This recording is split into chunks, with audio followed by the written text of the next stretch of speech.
smaller of the two bathrooms, small shower. And some of my friends will use this shower. Some of them will say, baloney, I'm going to use the big shower on the other side. Once again, Thetford heads in this side, and the Thetfords will gobble up anything. I've been lucky. Absolutely no clogs. Okay, this is the other stateroom. It's aft, so there's a good, comfortable ride back here. This one fits in this way. That one air conditioner takes care of the two staterooms. Then another air conditioner takes care of just the salon area and the heads. And this is engine access underneath the bunks? No. Yes, they are. And, we just got off your boat.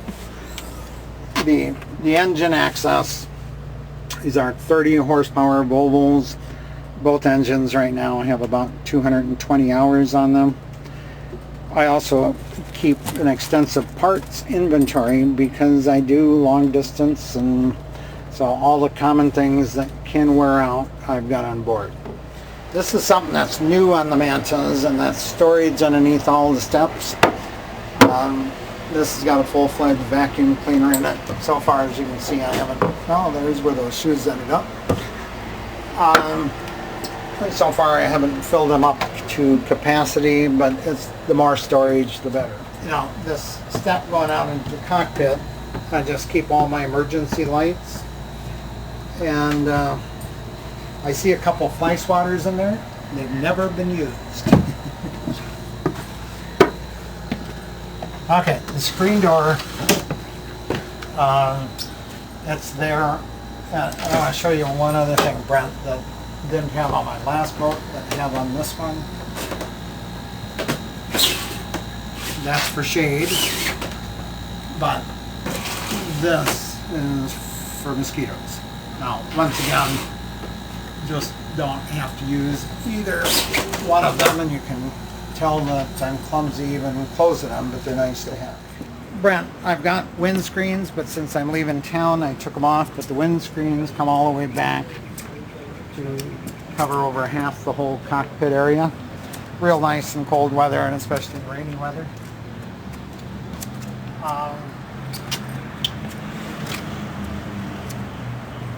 The Manta, this black line you see coming off here, the Manta comes with 3 different types of lightning protection systems.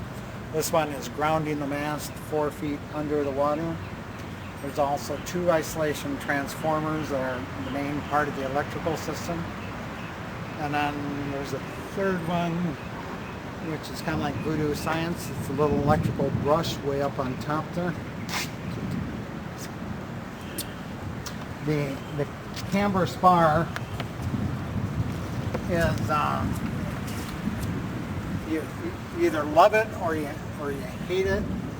This is my 2nd Manta, and I swore I would never get another one with this camber spar head sail, but it's so easy to sail, and I'm a solo sailor, so I haven't converted over to a roller furling on this boat. Now,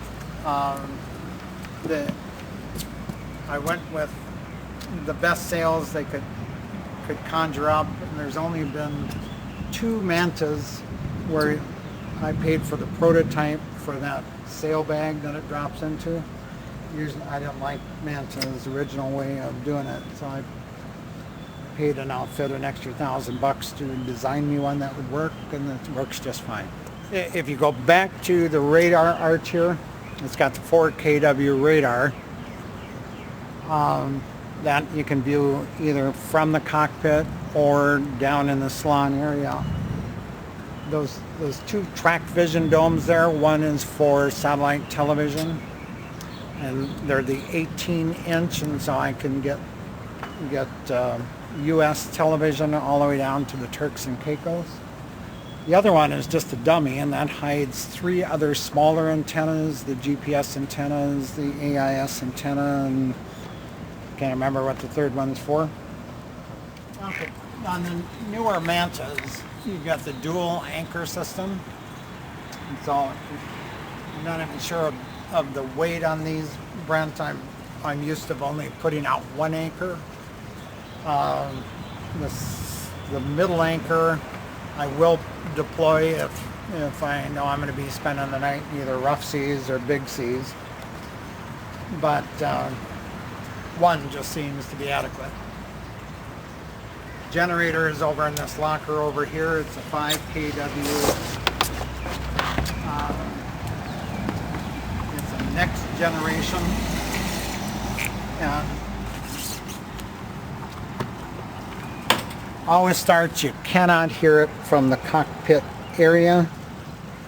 And but it still leaves you lots of storage in this particular compartment.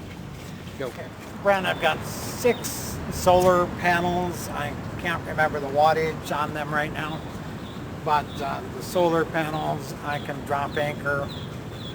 If I've got 4, 5, 6 hours of sunlight during the day, then I can run for 3-4 days without ever starting my generator or my engines. Now, the negative is those solar panels will not run the air conditioning system.